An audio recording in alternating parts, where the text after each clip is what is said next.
great pleasure to welcome you to the induction ceremony of the Phi Beta Kappa Society's Gamma chapter of Rhode Island at Providence College.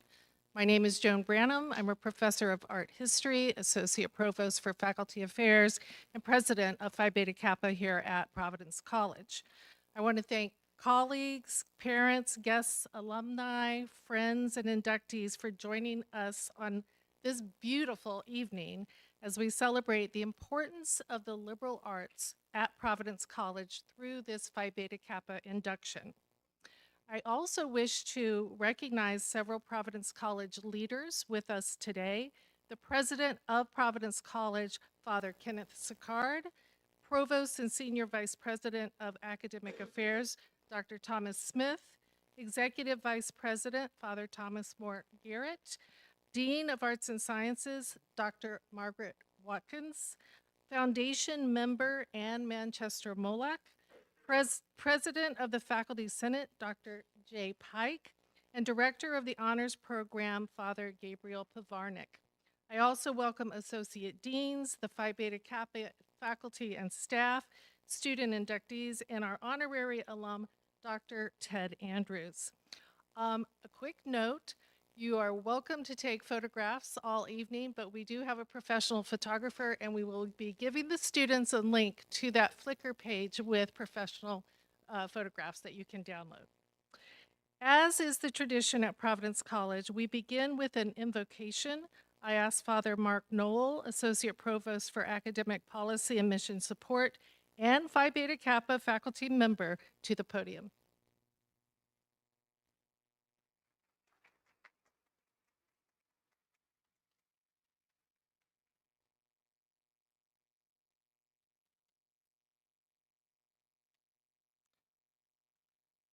Provident God, we are gathered on this evening made so beautiful by the abundant blessings you love to bestow on us.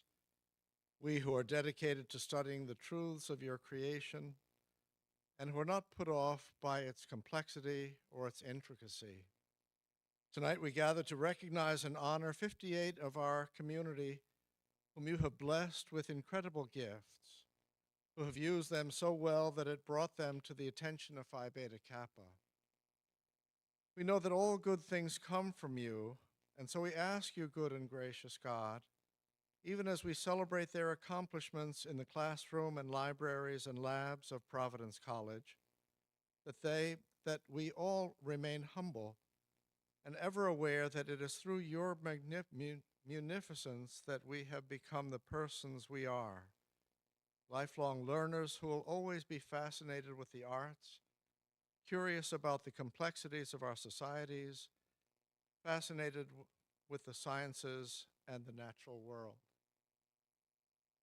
In an age when the search for truth is complicated by fake news, misinformation, and propaganda, Lord, we ask you to send your Holy Spirit to guide and continue to inspire us to embrace the learning process and to pursue truth with enthusiasm and love and a critical mind.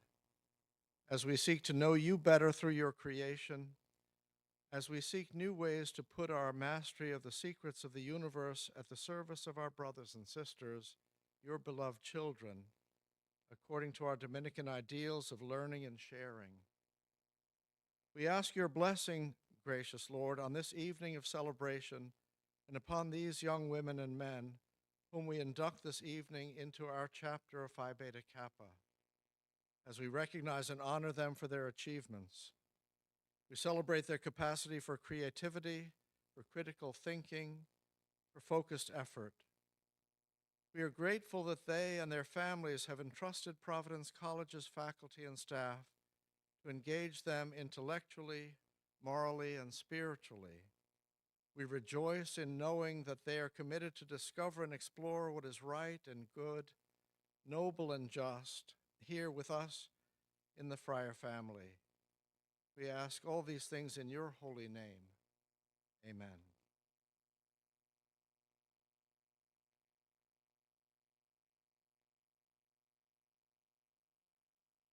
Students, tonight is really a very special ceremony.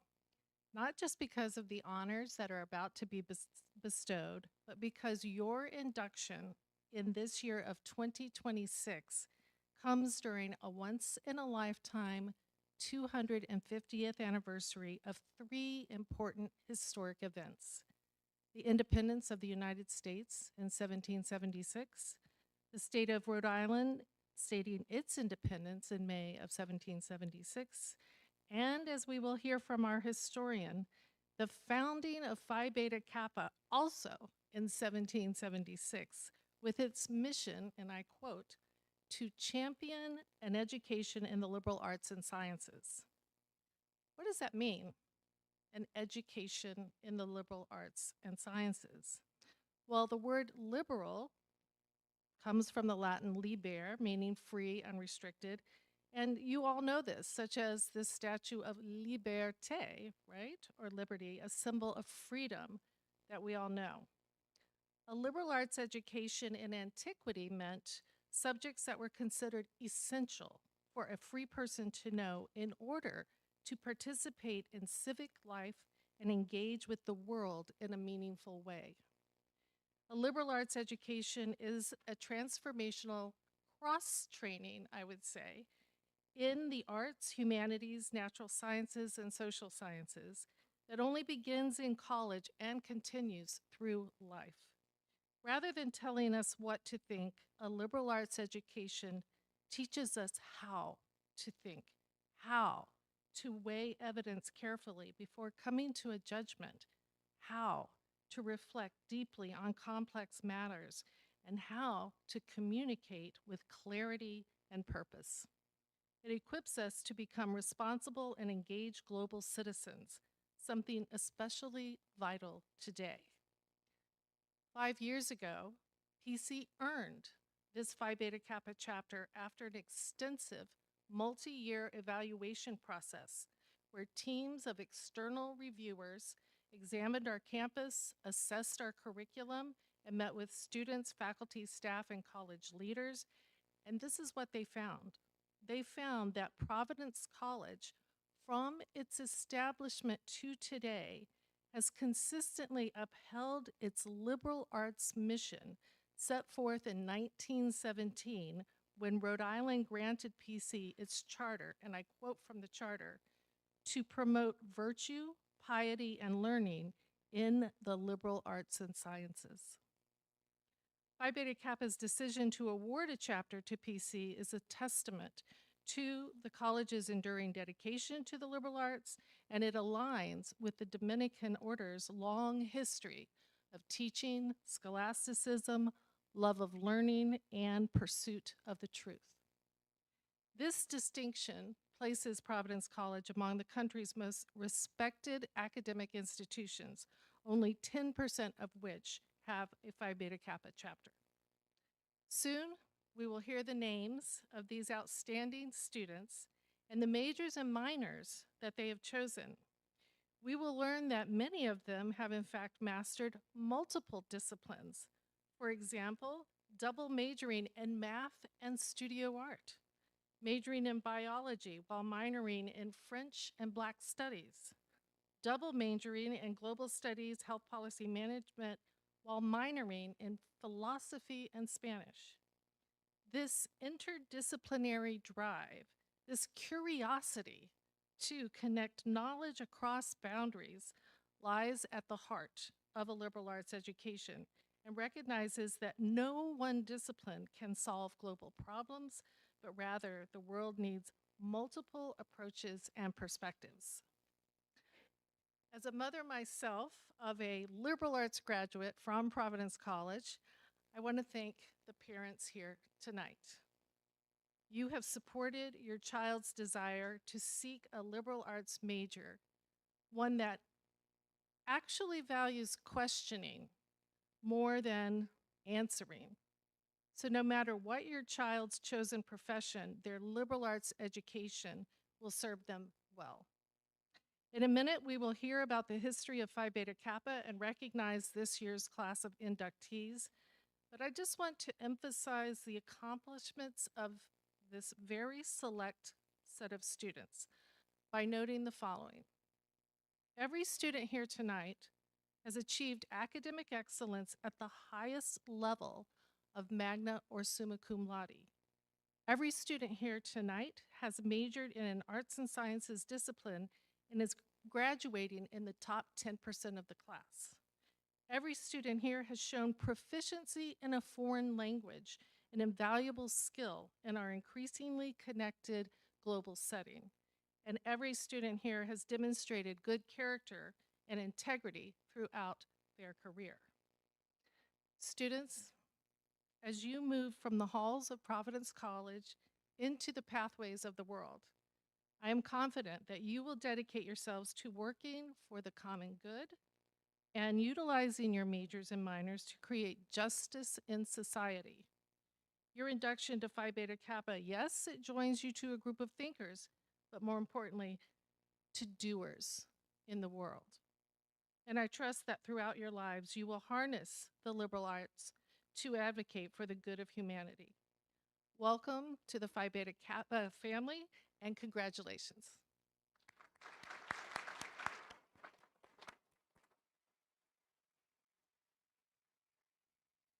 As is customary on this occasion, we offer an account of the Society's history, and I ask Dr. Elizabeth Bridgham, our Phi Beta Kappa historian, to the podium.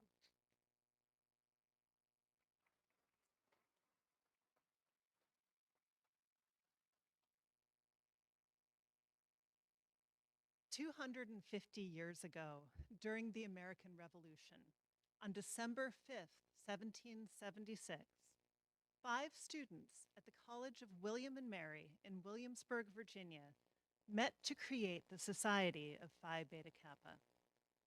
Initially, it was a philosophical and debating society dedicated to the ideals of knowledge and intellectual integrity. Their chosen motto was "Love of learning is the guide to life." In their clandestine meetings, the members seriously debated a host of questions, such as what the just cause of war might be, or is religion necessary in government? Then, the establishment of new chapters followed, at Yale in 1780 and Harvard in 1781, and ensured that the Phi Beta Kappa Society would survive the arrival of British General Cornwallis's troops at Williamsburg and the duration of the American Revolution. The organization was originally created as a secret society so that its founders would have the freedom to discuss any topic they chose. Freedom of inquiry has been a hallmark of Phi Beta Kappa ever since. In the 1830s, however, Harvard dropped the requirement for secrecy. And in the 1870s and 1880s, the first women and African Americans were also invited to join Phi Beta Kappa. Today, Phi Beta Kappa has over 500,000 living members and 290 chapters at colleges and universities across the country. Phi Beta Kappa takes pride in its origins and has retained a tradition of symbolic emblems to identify members to each other. The original chapters adopted a device which has evolved into the Phi Beta Kappa key, which you can see illustrated on your program. The key had its origins in a square medal worn by the members of the William and Mary chapter. Later, a lower stem was added by the branch at Yale, which enabled the medal to be used to wind a pocket watch, hence its name as key today. On the front, it bears the Greek letters Phi Beta Kappa, the initials of the words Philosophia Beu Kubernetese, meaning love of learning is the guide of life. The 3 stars in the upper left-hand corner of this side symbolize the aims of the society: friendship, morality, and learning. A pointing hand in the lower right-hand corner stands for aspiration. On the reverse side of the gold key are inscribed the letters S and P, which stand for the Society's second motto, the Latin words Societas Philosophiae, meaning Society of Philosophy. Below them, appears the date of the founding of the first chapter, December 5th, 1776. Students, when you receive your keys, you will also see your names have been inscribed on them. As Charles Evans Hughes, the late Chief Justice of the Supreme Court and Phi Beta Kappa member, eloquently stated, the particular interest of Phi Beta Kappa is in liberal education. Intensive critical study of educational aims and methods has found nothing to take its place. It is liberal because it emancipates. It signifies freedom from the tyranny of ignorance and, from what is worse, the dominion of folly. Members of Phi Beta Kappa have turned aside from the easier paths and by their talent and fidelity have proved themselves to be worthy. It gives the fitting recognition of a special distinction. To our inductees, this is a memorable moment. Phi Beta Kappa honors the best and the brightest in the liberal arts and sciences. At Providence College, we engage you in a mission of global citizenship and responsible leadership. The nexus between the values of Phi Beta Kappa and Providence College is embracing excellence as a guiding principle. Today, celebrate your excellence and take it with you as you build your lives beyond Providence College. Congratulations.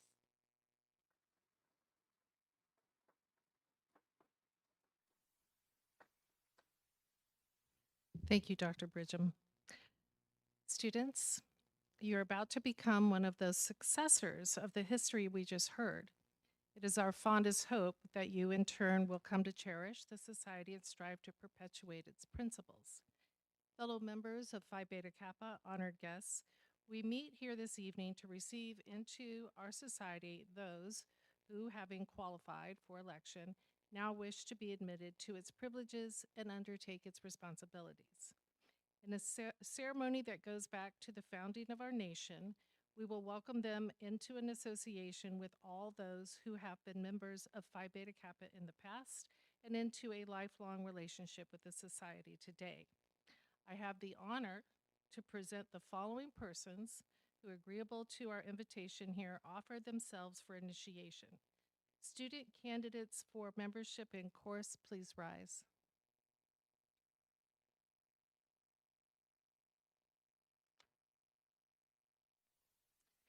In accordance with the rules of this chapter and in consequence of your intellectual and moral character, supported by your record of high attainment at this institution, you have been selected as worthy members of the Phi Beta Kappa Honor Society.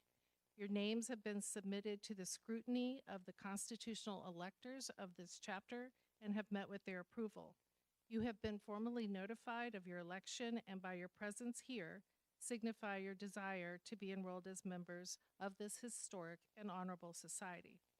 Therefore, I now inquire, do you solemnly promise that you will be true and faithful to the Phi Beta Kappa Society, uphold its standards, obey its laws, and seek to reflect credit upon your affiliation with this venerable fellowship of learners?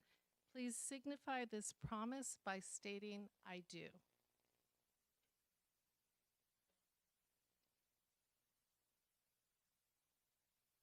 Each of you has now affirmed your loyalty to Phi Beta Kappa and pledged to uphold its standards. We welcome you into the ranks of membership, and I invite Secretary Mulcahy to the podium.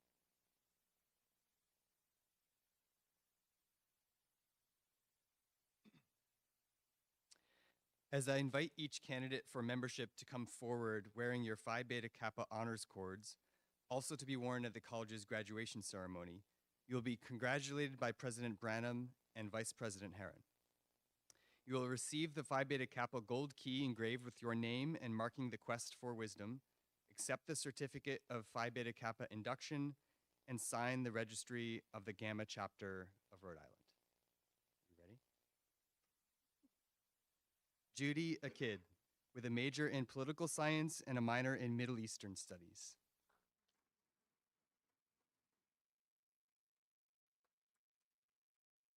Logan Ellis Engelmeyer, with a major in neuroscience and a minor in Spanish.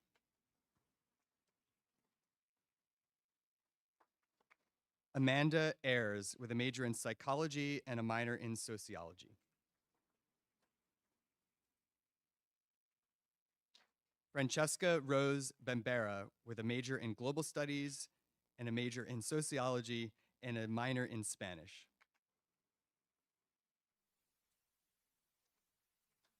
Kate Ellen Blackwell with a major in English creative writing.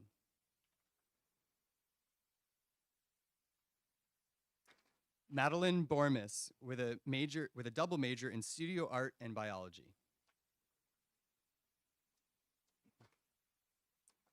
Gwyneth Sands Bragan with a major in history and a minor in art history. Sienna Ray Brazier with a double major in chemistry and biology. Courtney Butts with a double major in political science and American studies and a double minor in Spanish and Latin American and Latina studies. Alyssa Christine Canera with a major in English creative writing and a minor in communication. Benjamin Michael Carso with a major in psychology and a major in sociology. Victoria Rose Cirillo with a major in English and a minor in communication.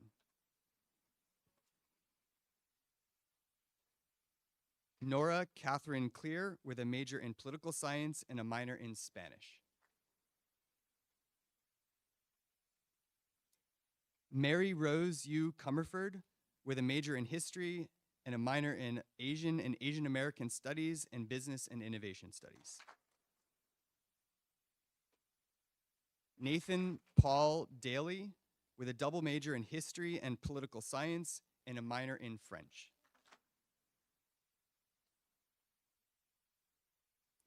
Reagan Rachel Dennett with a major in biology and a minor in sociology. Lucy Claire Drogi with a major in political science and a minor in public administration and a minor in Spanish. Kendall Elizabeth Eby with a major in biology and minors in mathematics and Spanish. Samuel Edney with majors in history and classics.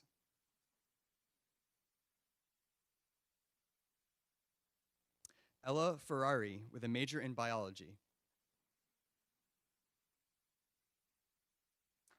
Amanda Grace Frieswick with a major in neuroscience and minors in business and innovation and public and community service studies with a health concentration.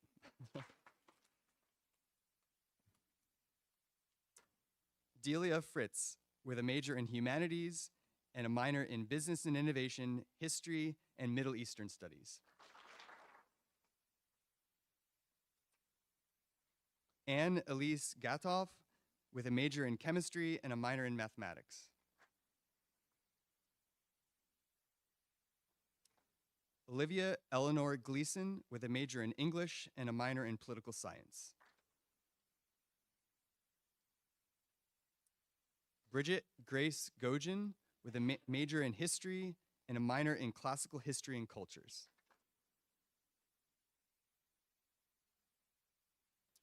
Lart Yahai with a major in chemistry.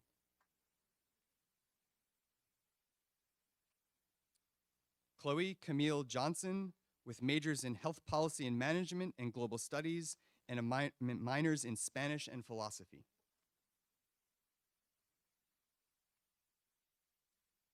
Shannon Elizabeth Kelly with majors in sociology and global studies and a minor in Spanish.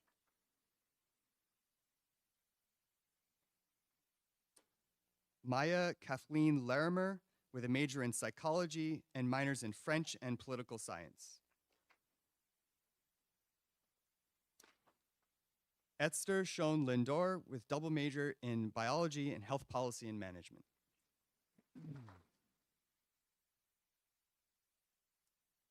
Aiden Alexander Martin with majors in classics and economics.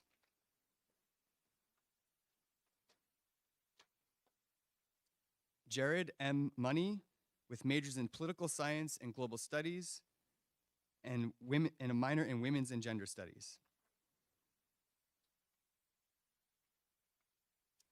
Ethan James Moore, with majors in biology and psychology. Tyler Wynn, with majors in biology and mathematics.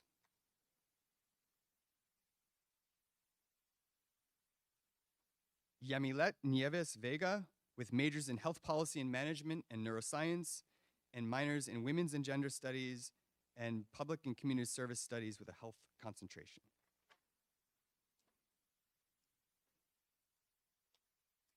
Elise O'Leary, with majors in political science and global studies and a minor in Spanish.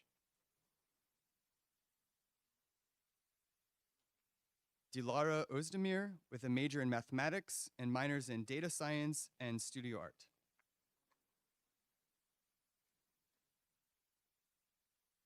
Paige Elizabeth Papa, with majors in chemistry and biology.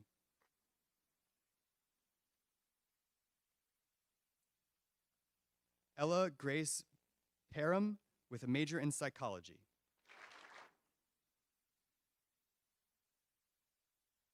Michael Thomas Pearsall, with a major in philosophy.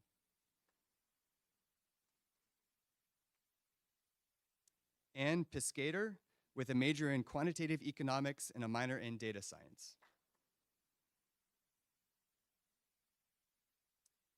Emma Grace Panichny, with a major in psychology and a minor in Spanish.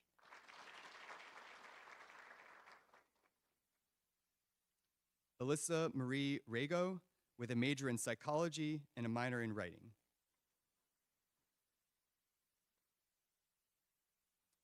Yukta Rai, with a major in computer science and a minor in data science.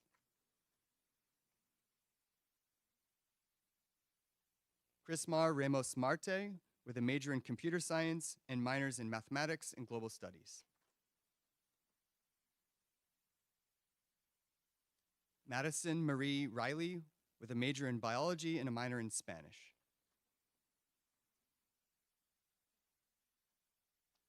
Keelan Grace Robbins, with a major in computer science and a minor in finance.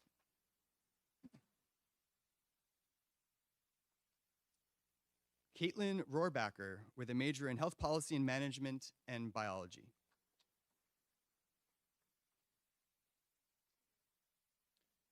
Marilyn Adelie Roque Velasquez, with majors in sociology and political science and minors in Latino and Latin American and Latina studies and a certificate in public administration.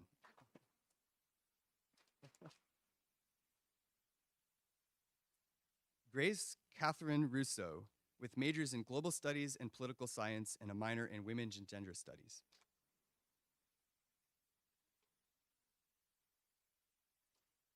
Christina Marie Sacco, with a major in psychology and a minor in marketing.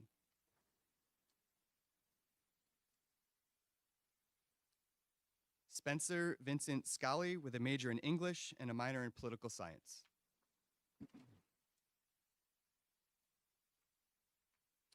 Donald Simprius, with a major in biology and a minors in Black Studies and French.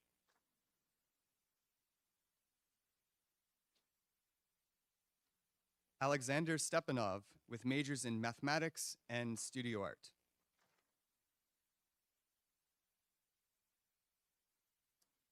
Madeline Hope Satkowski, with majors in computer science and mathematics and a minor in data science.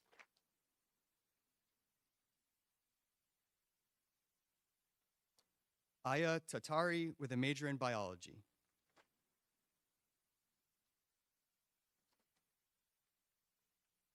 And finally, Samuel Rupert Thompson, with a major in humanities and minors in business and innovation and Spanish.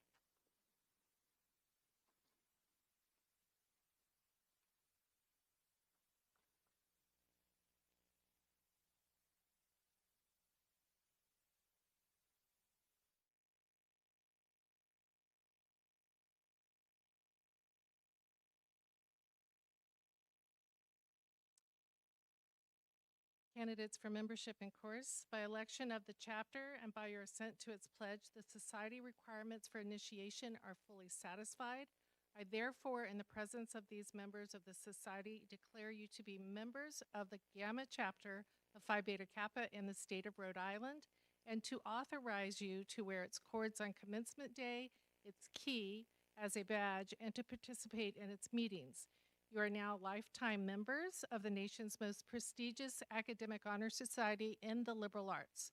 Be active in its programs and the community alumni associations, support its endeavors and lofty goals, and be a working advocate for the liberal arts in our society. It is my pleasure to welcome you as members of the chapter. Congratulations.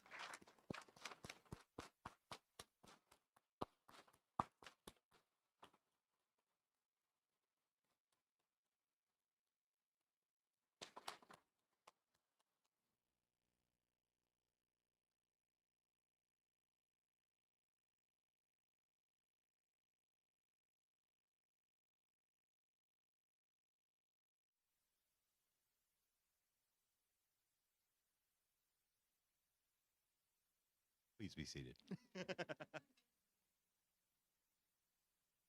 I'm Professor Paul Heron. I'm the Vice President of Phi Beta Kappa here at Providence College.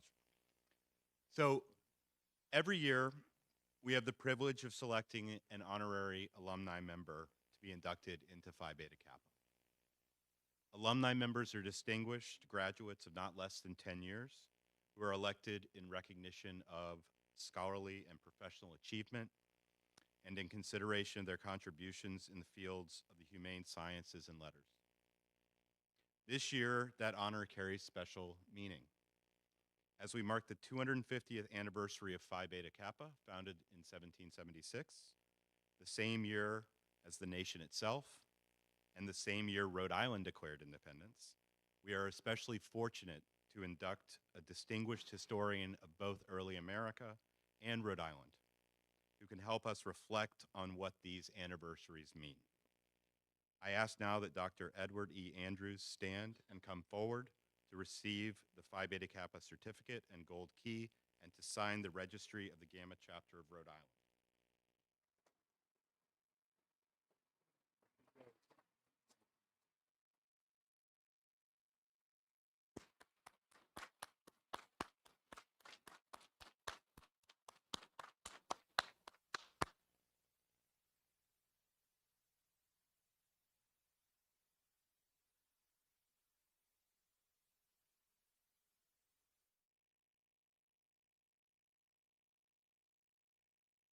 Dr. Andrews is a professor in the Department of History and Classics at Providence College, where he's taught since 2010, and as I noted, a proud PC alumnus. A scholar of early American history broadly, and his work focuses on questions of race, religion, and slavery in early America and the Atlantic world. His first book, Native Apostles, Black and Indian Missionaries in the British Atlantic World, was published by Harvard University Press. His new biography, Newport Gardner's Anthem, A Story of Slavery, Struggle, and Survival in Early America, was recently published by Cornell University Press. It tells the story of O'Kramer Mariku, also known as Newport Gardner, an enslaved African taken to Newport, Rhode Island in the 18th century. Gardner eventually gained his freedom in 1791 and went on to become one of the most important Black leaders in early New England. Dr. Andrews has won fellowships from prestigious institutions such as the National Endowment for the Humanities, the John Carter Brown Library at Brown University, and the American Philosophical Society. Dr. Andrews is also known widely on campus as a dynamic and dedicated teacher, offering a range of courses. He's consistently taught in the Development of Western Civilization program and in the Honors program. And in 2019, he won the Joseph R. Acino Teaching Award, which recognizes that year's most outstanding teacher at Providence College. And I'll add a personal note. Dr. Andrews is not only a distinguished scholar and teacher, he is a colleague whose intellectual generosity and good humor have made PC a better place for the rest of us. Dr. Andrews' career is a testament to the values of Phi Beta Kappa. His scholarship, teaching, and service to Providence College stood out to members of Phi Beta Kappa as excellent, worthy of high recognition, and in alignment with Phi Beta Kappa values. I'm delighted that we are inducting him on this anniversary year and that he has agreed to share his reflections with us. Please join me in congratulating Dr. Ted Andrews.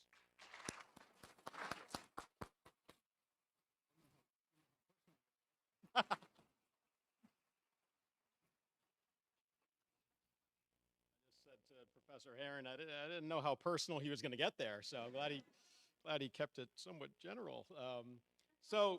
Welcome everybody, and let's give another round of applause to the inductees. Congratulations. Thank you so much to Dr. Heron for the warm welcome. Many thanks to Dr. Branham, as well as the other members of the committee for trusting me with this important responsibility and also inducting me as an honorary member of this society. Obviously, it means a lot to me to be part of this incredibly impressive group nationwide, but it really does mean a lot more that it comes from my peers at this institution, a place that means a lot to me professionally and personally, both as someone who's working here, but also as a proud 2001 Providence College graduate. I'm really honored and excited to be inducted with all of you. I'm also really excited to learn the secret Phi Beta Kappa handshake that Dr. Jondrell keeps talking about, but now I'm starting to wonder if that's some sort of a hazing ritual or something. I'm not entirely sure, but we'll figure that out later. But in any event, as Dr. Branham had mentioned, we did not have a Phi Beta Kappa chapter on campus when I was a student here a long, long time ago. But truthfully, I don't know if I would have made the cut if there was one. And let me explain what I mean by that. I was a little bit of an academic late bloomer. I look in this group and I see elite scholars, and I would not have I did okay, but would not have put me in the same class as a lot of the students that I know really well in this group. When I first got to Providence College in the late 1990s, I became actively involved in a lot of campus clubs and organizations, and I immediately took advantage of the social opportunities that college afforded. I was your typical PC kid, heckling UConn players during Friar basketball games, baggy American Eagle cargo shorts, late night mozzarella sticks at Golden Crust. I even had the pleasure of first meeting Father Sicard, who was then serving as the director of residence life because he had to have a conversation with my roommates and me about a disciplinary issue. I think we worked it out though. We've worked it out though. Now, I don't want you to get the sense that I wasn't a serious scholar. I did okay, but I didn't really have much academic direction when I first came to Providence College.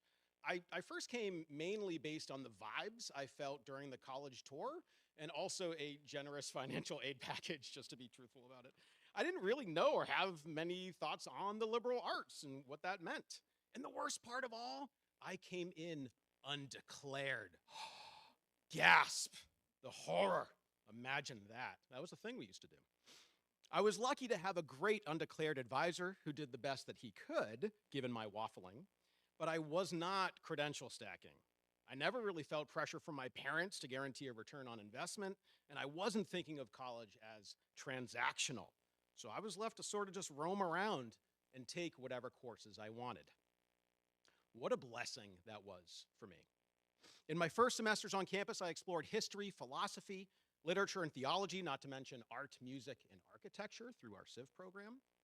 But I also took calculus, psychology, microeconomics, art history, a course on evolution, aka Dinosaurs 101, French, and marketing.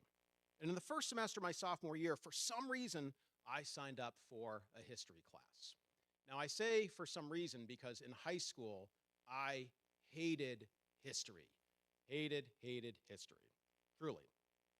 Thrown into the AP curriculum of the mid-1990s, I was expected to memorize names, dates, FDR's dog's name, facts, Teddy Roosevelt's dog's names, more facts, big battles, a few timelines, and other data points. I was bored and uninspired. And then I took History 103, an early American history survey with Professor Jim McGovern. Just a quick show of hands. How many of you remember Professor Jim McGovern. Yeah, how to describe him? Let's see. Politely. Well, he served in the United States Marine Corps and spent years in the trenches of academic administration. And at times, Professor McGovern could be abrupt, short-tempered, and occasionally, even sometimes deliberately, offensive. But I also found him to be smart, sincere, a brilliant lecturer, and remarkably compassionate when you needed him to be. Most importantly, he taught history with passion, and he taught it as a debate. Instead of memorizing facts, I was coming up with my own interpretations of the past based on rich primary sources. Instead of listing battles, I was wrestling with the conflicted visions of the founding fathers. And oh boy, he hated Thomas Jefferson. Whew. And I didn't even know that was an option. I just thought they were all great and everybody, and all these things, and I had no idea, right? But with McGovern, history was not a neat line to our present day, but rather contested and disputed, messy and filled with drama and conflict. I was hooked. And to this day, teaching that History 103 class now for me is one of the great joys of my professional life. But I wouldn't be doing it if it weren't for the exposure to the wide range of courses from the liberal arts, a transformative experience that truly freed my mind from itself. Now, Professor Branham had mentioned that it was the 250th anniversary of the Declaration of Independence, which I had heard.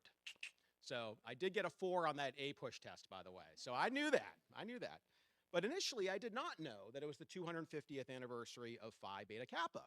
So I did a little light non-chat GPT sleuthing, and 3 things really stuck out to me about Phi Beta Kappa's early years. We've heard a little bit of this, but I want to kind of reinforce. So the first is the timing, right? Yes, it was founded during the Revolutionary Age, but I was struck by the particular moment of its generation and what was happening in December of 1776. It was founded, as we know, as a secret student debating society in early December of 76 at the College of William and Mary. The first meeting with 5 members was held at a local tavern, very on brand for that period of time. And this was just months after the Declaration of Independence went public. But 1776, as much as we celebrate it, was not a good year for the American cause, right? This was, it was 32,000 troops in New York Harbor, right? It was losing New York City, one of the most important cities in revolutionary America. It was escaping by the skin of their teeth back to places where they couldn't be harmed. It was trying to keep morale up. It was trying to keep the revolutionary cause going, which was not going all that well. Patriot forces were scattering, right? The cause seemed to hang on the edge of a knife. So choosing to establish a philosophical discussion club in the midst of a turbulent war that wasn't really going as well as many had planned was really interesting to me. The second thing I found quite compelling was the topics they discussed. As we heard about a few of them, but they also debated the origins, development, and purpose of government, the danger of a standing army during peacetime, and even whether theater was a good idea in a fledgling republic. But they also wrestled with the justice of African slavery. For non-historians here, I want to pause and emphasize something.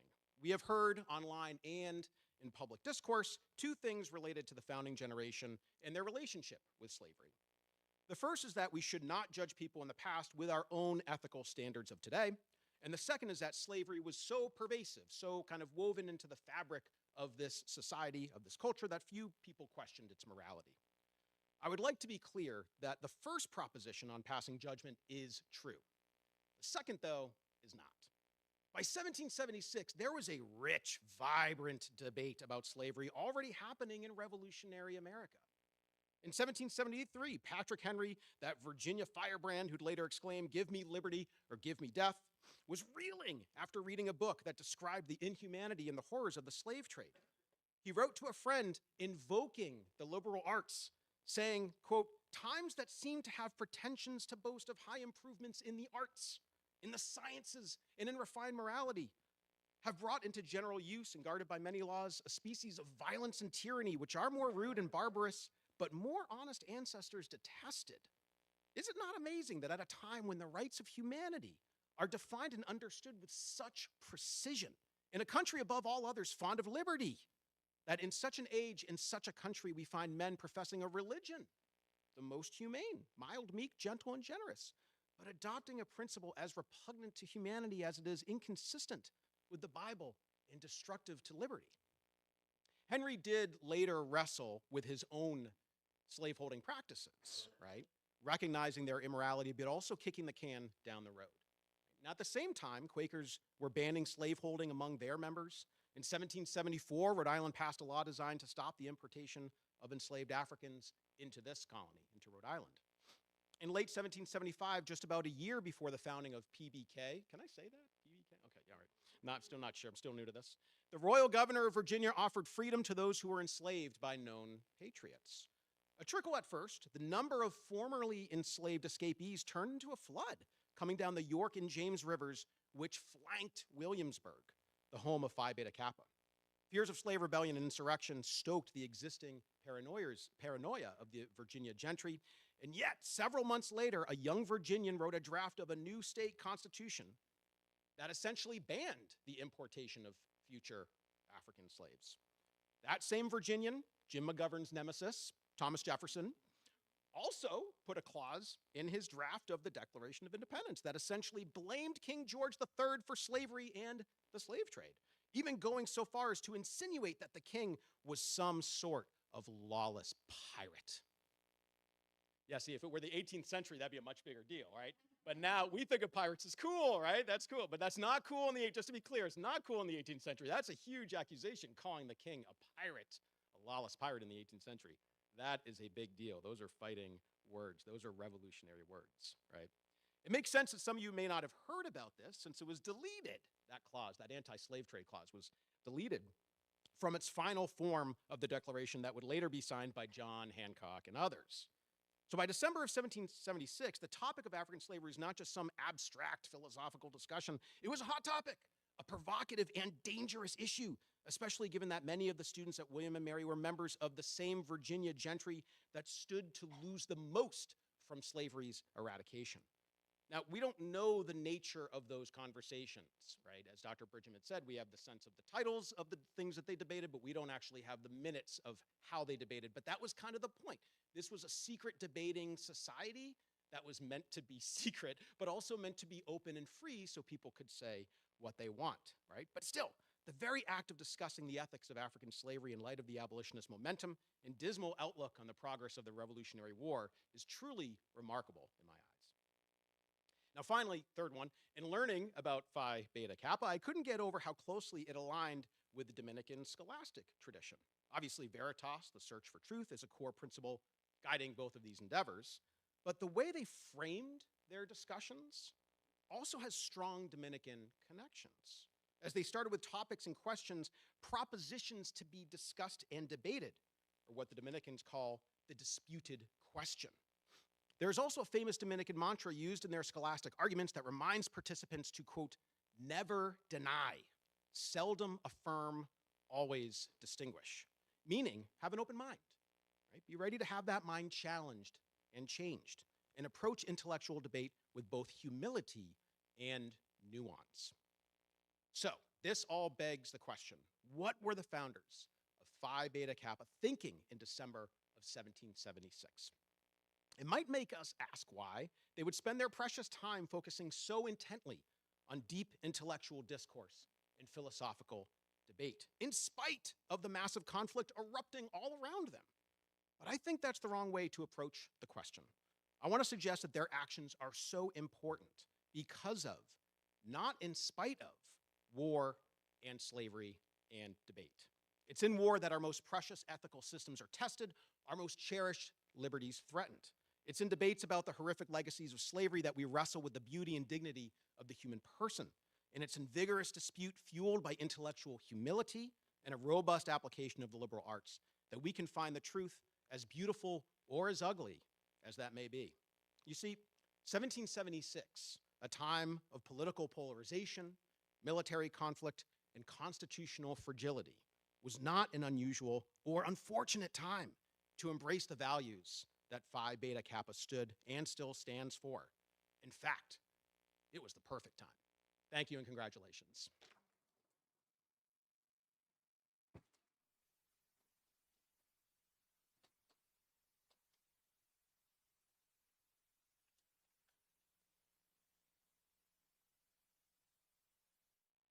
Thank you, Dr. Andrews, for those very inspiring words. I learned a lot. It is now my great pleasure to welcome Father Kenneth Sicard, the president of Providence College, to offer some closing remarks.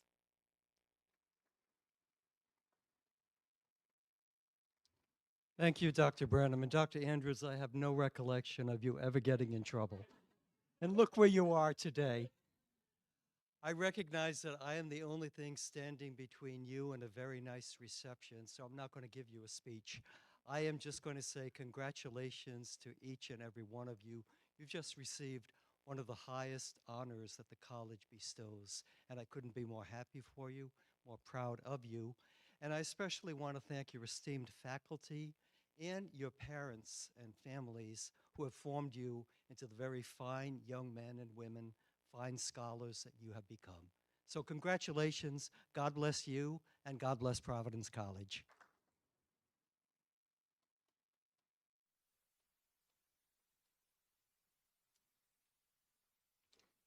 Thank you, Father Sicard. The alma mater will now be sung by a sophomore, Alexandra Vicinanzo, a psychology major and music minor. Would you all please rise?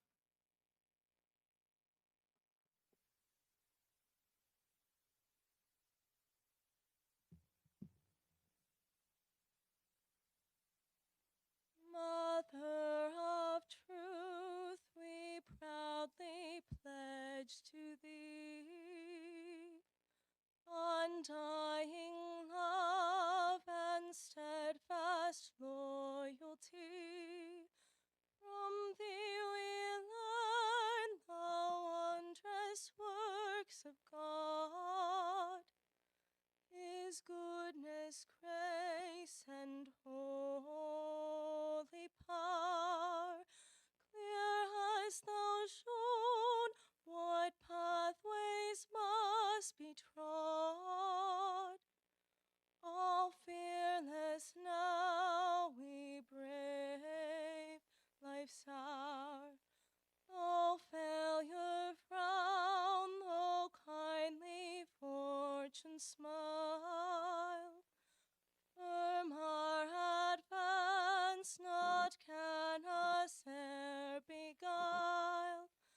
To honor bound, to love and virtue sworn, lift we our voice in full acclaim. Our life shall thee with noble deeds adorn. Hail Providence, we praise thy name.